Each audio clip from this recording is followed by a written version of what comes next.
त्वमादिदेवः पुरुषा पुराणः त्वमस्य विश्वस्य परम निधानम वेत्तासि वेद्यम च परम च धाम त्वया ततं विश्वमनंत रूप वायुमग्निवर्णा शशांकः प्रजापतिस्त्वं प्रपितामहस्य नमो नमस्तेस्तु सहस्रकृत्वा पुनश्च भूयोऽपि नमो नमस्ते। वसुदेवसुतं देवं कंसचाणूरमर्दनं देवकी परमानंदम श्रीकृष्णं वंदे जगद्गुरुं श्रीकृष्णं वंदे जगद्गुरुं। कृष्णाय वासुदेवाय हरे परमात्मने प्रणतक्लेशनाशाय गोविंदाय नमो नमः गोविंदाय नमो नमः। भगवान श्री गोविंद के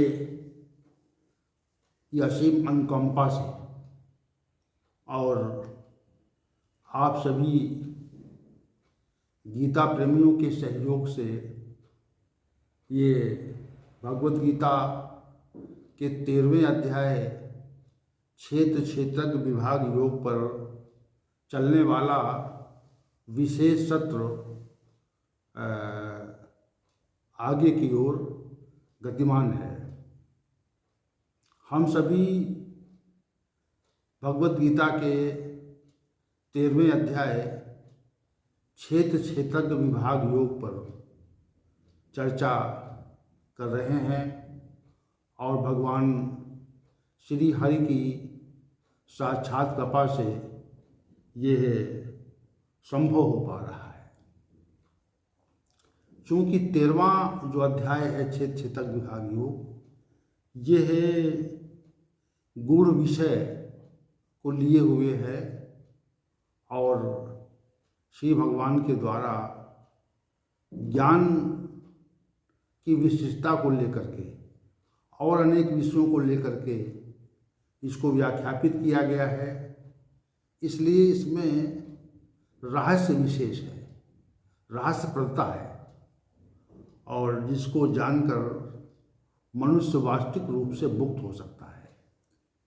तो इस सत्र में, आज के सत्र में 13वें अध्याय का जो तीसरा श्लोक है वह हमारे समक्ष है, जिस पर आज की चर्चा को हम केंद्रित करना चाहते हैं।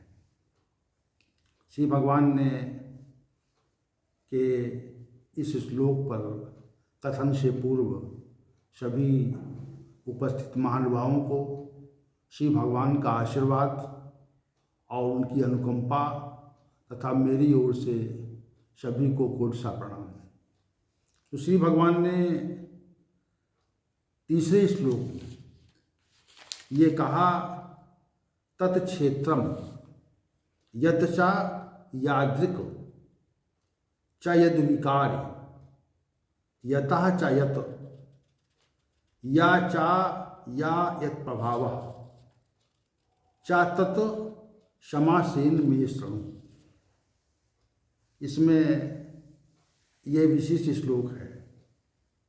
तो श्री भगवान ने ये कहा कि यह जो शरीर है, वह शरीर जो भी है, जैसे कहते हैं कि आप जो भी हैं, श्री भगवान कहते हैं तत्क्षेत्रम यत, यह शरीर जो है, और चा यादृक, जिस प्रकार का है, जैसा है। दूसरी बात, पहली बात ये कहा कि यह जो शरीर है वह जो है और जैसा है। दूसरी बात कही कि जैसा है। चा यद विकारी, और इसमें जो विकार है, चा यतः, और इसका जो मूलभूत हेतु है, मूलभूत जो कारण है, और यत जो हुआ है, कैसे हुआ है, जो हुआ है, तथा सा यह हुआ जो जिसकी चर्चा हो रही थी, क्षेत्रज्ञ यथ प्रभावा, जिस प्रभाव वाला है, और वो क्षेत्रज्ञ जो है और जिस प्रभाव वाला है। इस तथ्य को मेरे से समासेन में शृणु, मेरे से संक्षेप से सुनिए, श्रवण कीजिए, इसी भगवान कथन है। तो श्री भगवान के द्वारा जो ये श्लोक विशेष निरूपित किया गया है, इस श्लोक के आधार पर ही जो इस अध्याय का जो शेष विषय है वह विशेष रूप से आधारित है कि इस अध्याय में किन विषयों की श्री भगवान चर्चा करेंगे। तो जिन विषयों की चर्चा करेंगे तो उन विषयों के संबंध में, जिस विषय की चर्चा करेंगे उन विषयों की जानकारी, उन विषयों के बारे में इस तीसरे श्लोक में श्री भगवान ने बता दिया। इस श्लोक को समझना इसलिए आवश्यक है कि इस अध्याय का विषय क्या है। तो 4 प्रश्न जो हैं वो क्षेत्र के विषय में है और 2 प्रश्न जो हैं वह क्षेत्र के विषय में है। यानी 4 प्रश्न जो है इस शरीर के विषय में है। जो स्थूल शरीर आपका है, जो सूक्ष्म है, जो कारण है, वह 4 प्रश्न जो हैं इस क्षेत्र के बारे में है और शेष 2 प्रश्न हैं वह इस जीवात्मा के बारे में है, जिनके संबंध में श्री भगवान संक्षेपता आगे बताने जा रहे हैं। संक्षेपता कहा, इसका जो वर्णन यहाँ पर किया गया है विस्तार से नहीं किया। श्री भगवान चूँकि असीम, अनंत, सीमा रहित और संपूर्ण ज्ञान के स्वामी हैं और वह संपूर्णता से प्रत्येक तथ्य को जानने वाले हैं और इस समग्र ब्रह्मांड के रचयिता हैं। इसलिए ये विशेष जानकारी विस्तार से दें तो ऐसा उस स्थल पर संभव नहीं था। युद्ध की स्थिति थी तो वो स्थिति संभव नहीं थी। तो श्री भगवान ने ये कहा कि जो ये 4 क्षेत्र के विषय में जो 4 प्रश्न हैं और क्षेत्र के बारे में जो 2 प्रश्न हैं, इन विषयों के बारे में हम समग्र जानकारी इस अध्याय के में देंगे। अब आप प्रश्न क्या है? प्रश्न ये है कि वह क्षेत्र जो है, वह क्षेत्र जो है, तो जो है इस यानी उसका स्वरूप क्या है, इस क्षेत्र का क्या स्वरूप है, इस विषय की जानकारी, इस विषय की जानकारी जो है हम आपको देंगे। और इस विषय को इस प्रश्न के उत्तर को श्री भगवान ने 5वें श्लोक में व्याख्यापित किया है। महाभूतानि अहंकारा बुद्धि अव्यक्तम एव च इंद्रियाणि दशेकम च पंचेन्द्रिय गोचरा। ये जो 5 महाभूत हैं और अहंकार है, बुद्धि है और अव्यक्त मूल प्रकृति भी है तथा 10 इंद्रियां हैं, एक मन है और 5 इंद्रियों के विषय हैं। ये जो वह क्षेत्र जो है, तो इस विषय को श्री भगवान ने वह क्षेत्र है जो है, इस विषय की जानकारी, मतलब इस विषय को श्री भगवान ने 5वें श्लोक में निरूपित किया कि वह क्षेत्र जो है। तो इसका उत्तर श्री भगवान ने 5वें श्लोक में कहा, महाभूतानि अहंकारा बुद्धि अव्यक्तम एवं इंद्रियाणि 10 एकम च पंच इंद्री गोचरा। ये जो 5 महाभूत हैं, पृथ्वी, जल, वायु, अग्नि, आकाश, अहंकार, बुद्धि और अव्यक्त जो आपकी मूल प्रकृति है, और 10 यानी 5 कर्मेंद्रियाँ और 5 ज्ञानेंद्रियाँ, 1 मन और 5 इंद्रियों के विषय, ये क्षेत्र जिसकी चर्चा हम अभी कर रहे थे, जिसकी चर्चा क्षेत्र क्या है, तो क्षेत्र जो है जिसकी चर्चा हम कर रहे थे, तो उसी तथ्य को यहाँ पर श्री भगवान ने इसी प्रश्न का श्री भगवान ने 5वें श्लोक में इसका उत्तर प्रस्तुत किया है। देखिए, पूरे अध्याय को हम अब ले रहे हैं और पूरे अध्याय को ले करके उसका निरूपण कर रहे हैं। फिर कहते हैं कि जो है, और फिर दूसरा जो प्रश्न है यादृक जैसा है, जिस प्रकार का है। तो यादृक जो पद है कि जो श्री भगवान ने कहा कि ये क्षेत्र कैसा है, तो जैसा है, जिस प्रकार का है। तो इसका जो उत्तर है श्री भगवान ने उसको श्लोक संख्या 26 और 27 में दिया है। यावत् संजायते किंचित सत्वम स्थावर जंगमम क्षेत्र क्षेत्रज्ञ संयोगात तत्विद्धि विद्धि भरतस्व। हे अर्जुन, यावन मात्र किंचित यानी संपूर्णता से, स्थावर और जंगम प्राणी जो जीव हैं उनका उद्भव जो होता है, उन सबको क्षेत्र और क्षेत्रज्ञ के संयोग से उत्पन्न हुआ समझ। ये दूसरे प्रश्न का उत्तर श्री भगवान दे रहे हैं, यादृक का प्रश्न का उत्तर दे रहे हैं कि यावत् संजायते किंचित सत्वम स्थावर जंगम क्षेत्र क्षेत्रज्ञ संयोगात् तद्विद्धि भरतस्व।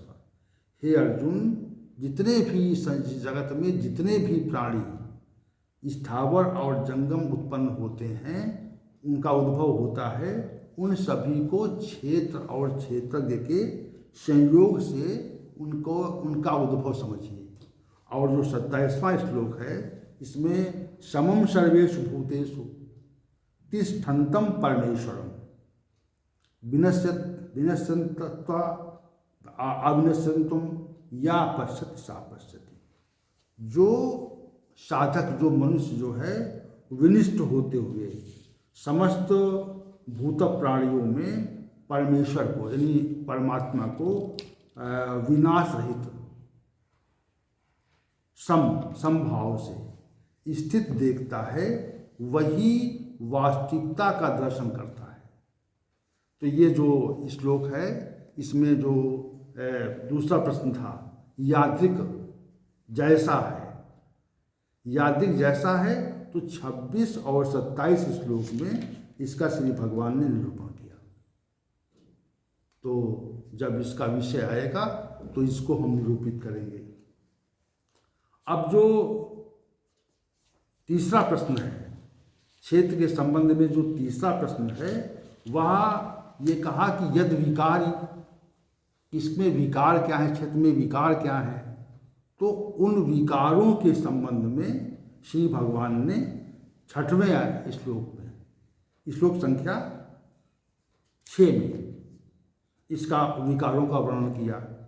इच्छा देश सुखम दुखम संघाता चेतना धृति एतत् क्षेत्रम समासेन सविकार उदाहितम, यानी इच्छा, देश, सुख दुख और ये जो हमारा शरीर है जिसे हम स्थूल कहते हैं, उसका जो ये पिंड स्वरूप है, स्वरूप और चेतना और धरती और ये जो विकारों के सहित वो जो क्षेत्र है वह संक्षेप में कहा गया है। तो जो ये 6वां श्लोक है वहाँ इस श्लोक में श्री भगवान ने तीसरे प्रश्न का यद विकार का, कि जो इस शरीर में विकार क्या है, तो कहना इच्छा विकार है, देश विकार है, सुख भी विकार है, दुख भी विकार है, जो स्थूल जो देह शरीर आपको दिख रहा है ये भी विकार है, चेतना भी विकार है, धरती भी विकार है, और ये इतने विकार श्री भगवान ने बताए। तो ये श्री भगवान के जो तीसरा प्रश्न था, यदि विकार कहा, उसका श्री भगवान ने 6वें श्लोक में उत्तर दिया। और चौथा जो तथ्य है, यत यत, जिस निमित्त हुआ है, इसकी उत्पत्ति किस कारण से हुई है, इसका जो उत्तर है वह श्री भगवान ने श्लोक संख्या 19 के उत्तरार्ध में दिया है और कहा है, श्लोक संख्या 19 जो है, प्रकृतिम पुरुषम चैव विद्ध अनादि उभावपि, प्रकृति और पुरुष को आप अनादि समझें। तो ये इसका 19 का पूर्वार्ध अंश है। तो पूर्वार्ध अंश में प्रकृति और पुरुष को ये कहा कि अनादि है, इसका आदि नहीं है, इसका उद्भव नहीं होता, ये है, इसका आदि नहीं है, अनादि है। विकरान चा गुणान चा एव विद्धि प्रकृति संभवान, और जो राग देश विकार हैं और त्रिगुणा, जो तीनों गुण हैं, इनको आप प्रकृति से ही उद्भवित समझें। तो ये जो जिस निमित्त उत्पन्न हुआ है, जो इसका जो कारण है, जो जिस कारण उत्पन्न हुआ है, इसका जो विशेष उत्तर है श्री भगवान ने श्लोक संख्या 19 में दिया है। श्लोक संख्या 19 में इस तथ्य का उत्तर श्री भगवान, विकरान च गुणान च एव विद्धि प्रकृति संभवान। तो राग देश का, विकारों का, त्रिगुणात्मक संपूर्ण पदार्थों को प्रकृति से उत्पन्न हुआ समझो। तो 4 प्रश्न क्षेत्र के संबंध में जो थे, उनका प्रश्न अलग अलग पृथक पृथक श्लोकों में श्री भगवान के द्वारा निरूपित किया गया है।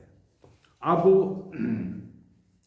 जो क्षेत्रक के विषय में 2 प्रश्न हैं कि वो क्षेत्रक है क्या, जो है, तो इसका जो उत्तर है वह श्लोक संख्या 20 और 22 में दिया गया।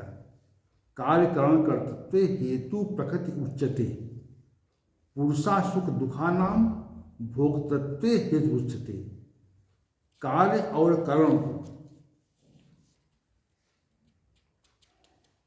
और करण को उत्पन्न करने में जो प्रकृति है वह कारण कही जाती है, और जो ये है जीवात्मा है, ये सुख और दुखों के भोक्तापन में, भोगने में कारण कहा जाता है। ये जो क्षेत्र के विषय में जो पहला प्रश्न था कि वह क्षेत्र क्या है, तो क्षेत्र क्या है, क्षेत्र क्या है, इस विषय का जो उत्तर है श्री भगवान ने 20वें श्लोक में दिया और कहा कि कार्यकरण कर्तृत्व, कार्य और करण को की उत्पत्ति करने में जो प्रकृति है वो कारण कही जाती, प्रकृति हेतु है, और जीवात्मा सुख दुखों के भोक्तापन में, भोगने में कारण कहा जाता है। तो ये इन्होंने इसका श्लोक संख्या 20 के उत्तरार्ध में और 22 के उत्तरार्ध में और श्लोक संख्या 22 में इसका उत्तर दिया है और कहा उपदष्टानुमंता चा, भर्ता भोक्ता महेश्वरा परमात्मेति चापयुक्तो देहि इसमिन पुरुषा परा। जो ये इस देह में स्थित ये अवात्मा वास्तव में वह परम तत्व ही है, और उपदष्टा यानी साक्षी होने से उपदष्टा है, और यथार्थ सम्मत देने से अनुमंता है, और धारण पोषण करने से भोगता है, और जो जीव रूप से भोगता है ब्रह्मा आदि का जो कारण है वह महेश्वर है, वह सच्चिदानंद घन परमात्मा ऐसा कहा गया है। तो ये जो इसका जो क्षेत्रज्ञ क्या है, वह क्षेत्रज्ञ है जो है। तो इस विषय का उत्तर श्री भगवान ने 20वें और 22वें श्लोक के उत्तर 20वें श्लोक में और 22वें श्लोक के उत्तरार्ध में कहा है। अब जो अंतिम प्रश्न है क्षेत्र के विषय में, वह इसको 31 और 33 श्लोक में कहा है कि यत प्रभावा, कि जिस प्रभाव वाला है। तो जिस प्रभाव वाला है वह श्लोक जो है वह श्री भगवान ने श्लोक संख्या 31 और 33 में कहा है। श्री भगवान ने कहा कि अनादित्वा निर्गुणत्वात् परमात्मा अयम अव्यय शरीरस्था अपि कौन्ते न करोत न लिप्यते। हे अर्जुन, अनादि होने से और निर्गुण होने से यह अविनाशी परमात्मा शरीर में स्थित होने पर भी वास्तव में न तो कुछ करता है न लिप्त होता है। तो ये जो अंतिम प्रश्न था, ये जो क्षेत्र के विषय में अंतिम प्रश्न था कि वह क्या है, तो इस प्रश्न का उत्तर श्री भगवान ने 33वें श्लोक में दिया। तो इस प्रकार ये जो श्लोक संख्या 5 है, यह विशेष रूप से महत्वपूर्ण इसलिए है क्योंकि श्लोक संख्या 5 में ही 5 में ही संपूर्ण जो विषय है इस अध्याय का वह निरूपित किया गया है। तो फिर एक बार इसको देख लेते हैं और ये समझ लेते हैं कि ये इस श्लोक में क्षेत्र के विषय में जो 4 प्रश्न हैं और क्षेत्रक के विषय में जो 2 प्रश्न हैं, तो उन प्रश्नों पर आपको ध्यान रखना है। और ध्यान रखने के बाद में जब इसका जो समय अनुसार जो निरूपण होगा, समय के अनुसार हम इसको निरूपित करेंगे तो उस विषय को आप समझ सकेंगे। तो पहला प्रश्न ये है, तत्क्षेत्रम यत्र, वह क्षेत्र जो भी है, वह क्षेत्र जो है। और दूसरा प्रश्न है, यादृक जैसा है, इसका स्वभाव क्या है, और इसमें जो विकार है, जिन विकारों से युक्त है, और यत्यत जो निमित्त हुआ है, जो जैसे उत्पन्न हुआ है। तो ये जो 4 प्रश्न हैं, वह प्रश्न, इन प्रश्नों का उत्तर भी इसी अध्याय के विभिन्न श्लोकों में दिया गया है, जिसको हमने आपके समझ प्रस्तुत किया। और जो क्षेत्रक के विषय में है, क्षेत्रक के बारे में 2 ही प्रश्न हैं। श्री भगवान ने क्षेत्रक के विषय में 2 प्रश्न किए हैं। वह क्षेत्र क्या है और जो भी है, वह क्षेत्रज्ञ जो है और जिस प्रभाव वाला है। वस्तुतः क्षेत्रज्ञ के प्रभाव से ही हमारा ये जो शरीर है वो चेतन रहता है। शरीर जड़ है और वह क्षेत्रज्ञ के प्रभाव से ही चेतन रहता है। तो क्षेत्र के विषय में और क्षेत्रज्ञ के विषय में श्री भगवान ने पृथक पृथक प्रश्न करके इस अध्याय के विषय के निरूपण का प्रयास किया है। तो इसलिए श्लोक संख्या 5 महत्वपूर्ण है, क्योंकि इसके प्रश्नों के आधार पर ही श्री भगवान ने संपूर्ण अध्याय के विषयों को निरूपित करने का कार्य किया है।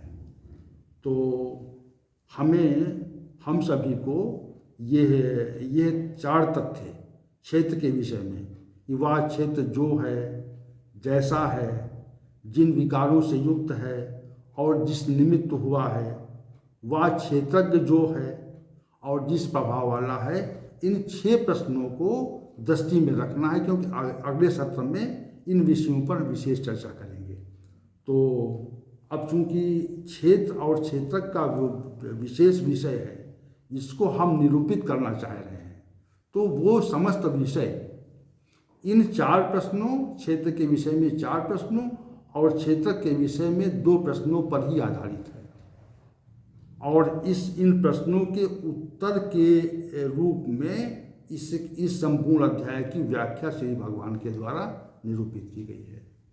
तो आज का जो सत्र है वह इन्हीं श्री भगवान के द्वारा कहे गए 4 क्षेत्र के संबंध में कहे गए 4 प्रश्नों के व्याख्या के साथ और क्षेत्रक के संबंध में कहे गए 2 प्रश्नों की व्याख्या के साथ